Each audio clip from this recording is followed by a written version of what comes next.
অনেক sensitive private টিউটরের বিয়ার যখন স্টুডেন্টসরা আয়। শপিং করছি। পাতা আর মিসেস জংলি কেমন আছেন? ভালো ভালো, আজকে তোমার খুব সুন্দর লাগতেছে, সেম টু সেম ডাইনি বুড়ি। Thank you. আর পাতা পড়াশোনা কেমন চলতেছে তো? এই ম্যাম, তুমি যা যা দিছিলা প্রতিদিন রিপিট করি। বাহ, দেখি পাঁচের নাম মতো করছেন। আরে ম্যাডাম এখন দাঁড়ান, আপনি পড়াশোনার কোনো টাইম টেবিল হয় না। করছেন পাতা?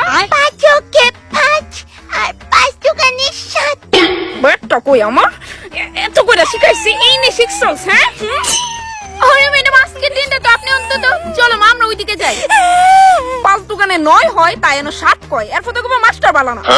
এই রামতুনি বেটা একটু শুনেন। হ্যাঁ কোন কইতাছে হেদিকে দেখতাছেন না একটা বাচ্চা পোলা নীল শার্ট পরে যাইছে। কই কোন দিকে ম্যাডাম? আরে আপনি কানা নাকি? তা ওই তো দি পুরা 14 গোষ্ঠী লই আমার বিয়া খাইতে যাইছে। ও আচ্ছা দেখছি। কইতাছে এই পোলার গোষ্ঠীটা যদি এনয় গিলতে আয় তো কইবেন খাওন নাই। খাউন তো আছে কেন কইতাম? কেন মানে জানেন নি 2 মাস ধরে আমার বেতনই দেয় না। শুনেন ভালাটিকে, তারা যদি এনো খাইতে আয় কইবেন খাউন তো একটু আগে শেষ হয়ে গেছে গা, কি তা তুই করতাও।